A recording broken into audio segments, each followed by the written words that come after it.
Some businesses disappear because they make bad products. Others disappear because nobody ever gives them a chance. This story isn't about either of those. It's about a choice. A choice that sounds simple until you're the one forced to make it. If telling the truth meant watching your father's life's work disappear, what would you do? 9 days. That was all Elias Mercer had before the bank took the workshop his father had spent 42 years building. Every morning, before he unlocked the front door, he rested his hand on the worn brass handle and closed his eyes for a moment. His father had done the same thing every day. When Elias was 12, he'd finally asked why. His father had smiled and said, "The day this feels ordinary, stop working." Years later, the handle was colder. His father's hand was gone. The ritual remained. He unlocked the door. The familiar scent of leather wrapped around him like an old memory that refused to leave. Rows of handcrafted wallets, travel bags stitched by hand, belts cut from thick, full-grain hides. Everything looked like it belonged behind the glass of a luxury boutique. Instead, it sat untouched. Outside, footsteps passed the window. Inside, only the old clock seemed busy. Tick, tick, tick. Sometimes Elias wondered if the clock was counting time or counting down. His father used to say, "Don't chase customers, give them a reason to come back." As a boy, Elias thought that sounded wise. As a man standing alone in an empty workshop, it sounded painfully incomplete. The first envelope arrived before noon. The second came after lunch. He didn't open either one.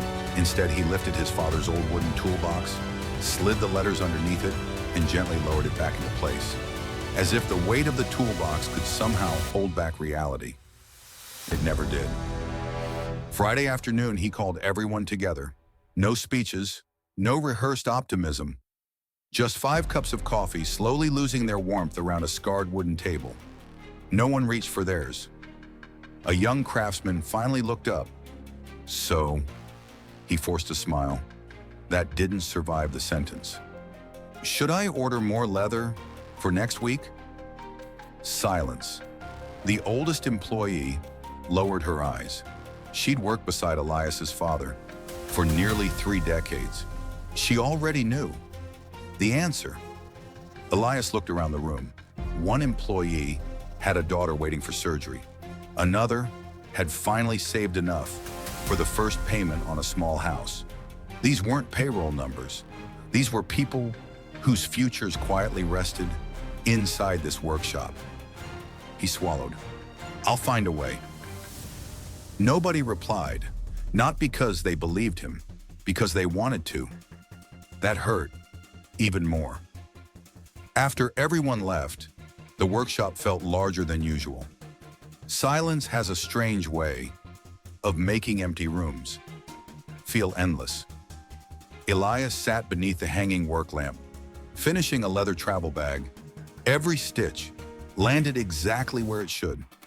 Every edge was smooth. Every detail was right. He searched for a flaw, anything, a crooked stitch, an uneven corner, something he could fix. He found nothing. He rested the bag on the bench and whispered into the empty room, "If you aren't enough." His voice faded, and before he finished the thought, the clock answered instead. 3 slow knocks echoed through the front door. No customer had ever come that late.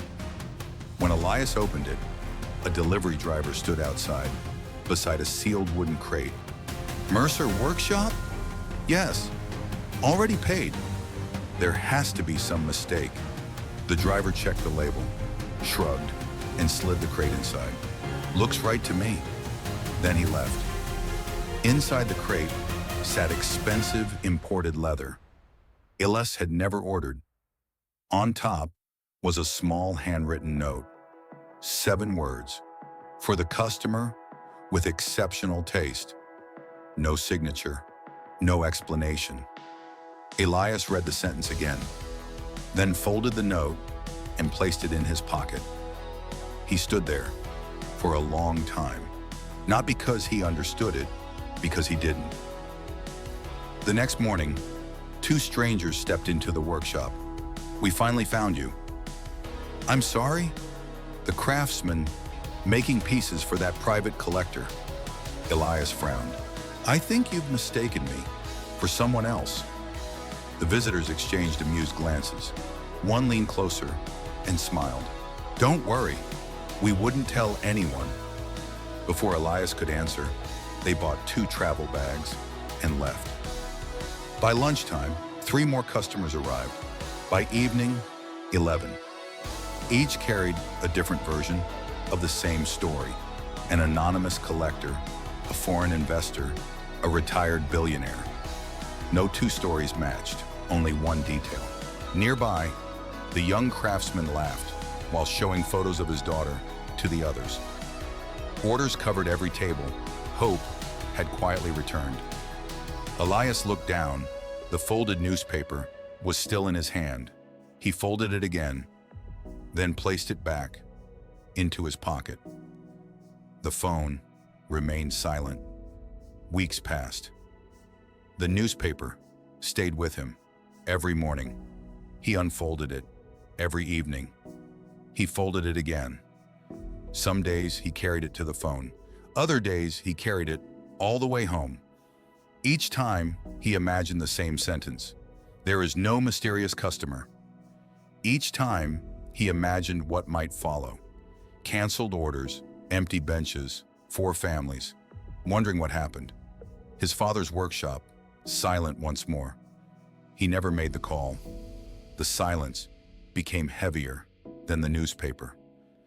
Then, something unexpected happened. Customers stopped asking about the mysterious buyer. Instead, they returned. One wanted another travel bag. Another brought his brother.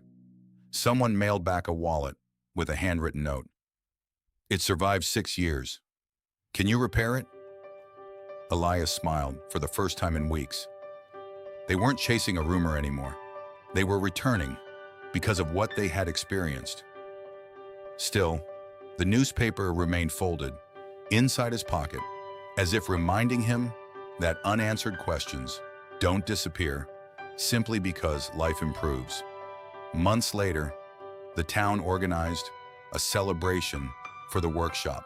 Nothing extravagant, just neighbors, customers, suppliers, friends. Someone placed a small microphone in front of Elias. His employees applauded. He reached into his jacket. His fingers found the folded newspaper before anything else. He held it for a moment. "Tonight," he thought, "tonight, I'll tell them." He stepped forward. "There is something I've wanted to say." The crowd fell quiet. His hand tightened around the paper. Before he could continue, the oldest employee gently touched his arm. She glanced at the folded newspaper, then at the people filling the room. Very softly, she said, "They came because of a story." A small smile crossed her face. "They stayed because of you." Elias looked up. He saw repaired bags, still being carried after years of use. He saw customers greeting employees by name. He saw apprentices learning skills that had almost disappeared forever. He saw his father's workshop, alive, not because of a rumor, because every promise made inside these walls had been kept. Slowly, he unfolded the newspaper one last time. He looked at the article that had haunted him for months. Then, without reading a single word, he folded it carefully, smaller than before.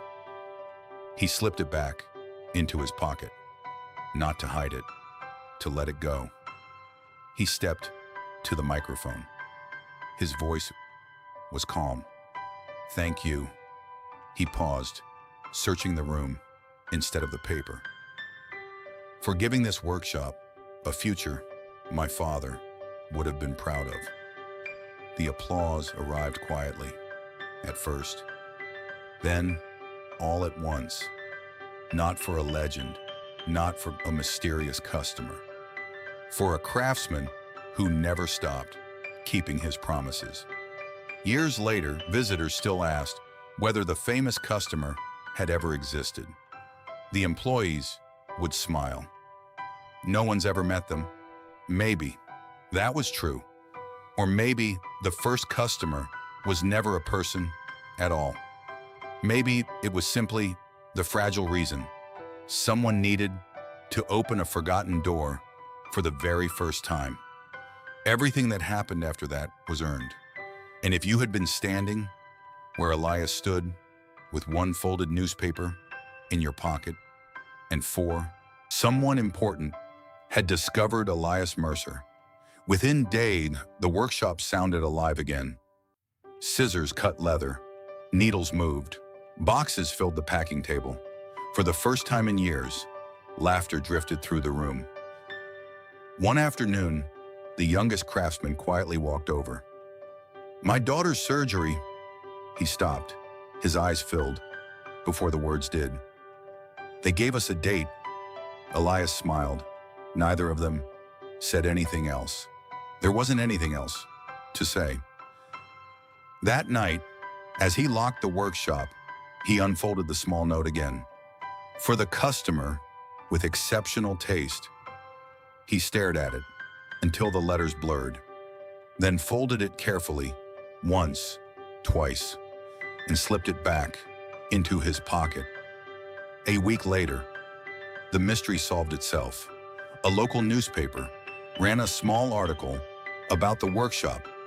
Beneath the headline was a photograph, not of a wealthy collector, not of a secret buyer, the delivery driver. The reporter had mistaken the unexpected shipment for a private commission. A shopkeeper across the street had overheard half a conversation. Someone else has guessed the rest. The rumor spread faster than anyone bothered to question it. Elias read the article twice, then folded the newspaper into a neat square. He slipped it into the same pocket as the note. By the time he reached home, he already knew exactly how to stop the rumor. One interview, one sentence. There is no mysterious customer. That would end everything. The next morning, he walked toward the phone, then stopped. Through the workshop window, he saw the oldest employee teaching an apprentice the stitching technique his father had invented decades earlier. And 4 families, depending on whatever you chose next. Tell me honestly, what would you have done?